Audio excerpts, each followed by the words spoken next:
President Robert Mugabe's nephew, Patrick Zhuwao, has labeled Zimbabweans as dumb as they were allegedly allowing themselves to be used by the military to fight against a leader they popularly elected 5 years ago for the benefit of expelled Emmerson Mnangagwa, whom he claimed was not popular within the ruling Zanu PF party structures.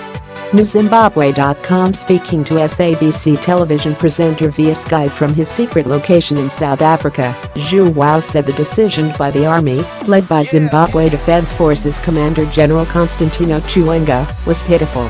This coup, by the way, is rather laughable because it is a coup that is meant to bolster the fortunes of one presidential aspirant by the name Emmerson Mnangagwa, who failed to navigate himself through the political processes of Zanu PF, he said. This came as the Zanu PF Central Committee met in Harare yesterday and expelled Mugabe and First Lady Grace from the party, paving the way for his possible impeachment by Parliament tomorrow. The party's decision also came at a time Mugabe was locked in meetings with army generals at State House to seal his political fate in the wake of massive demonstrations by Zimbabweans on Saturday calling for the ouster of the country's sole leader for the past 37 years. Zhuwao, who is public service minister, is believed to be one of the criminals that are being pursued by the military and is lucky that they stepped in when he was already out of the country, presumably on government business. Some of his colleagues linked to the Generation 40 G40 faction are reported to be in military custody, including Saviour Kasukuwere, local government minister, and higher education minister Prof Jonathan Moyo.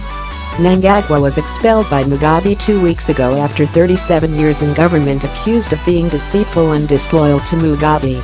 Zhuwao maintained that the military's intervention was wrong, although it was widely celebrated by ordinary Zimbabweans as a positive move.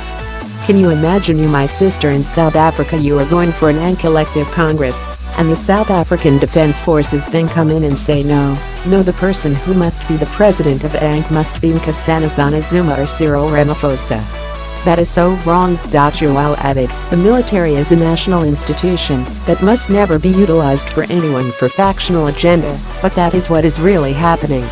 Early on, Zhuwao had told Reuters that Mugabe and his wife Grace were ready to die for what is correct, and they have no intention of stepping down in order to legitimize the military coup.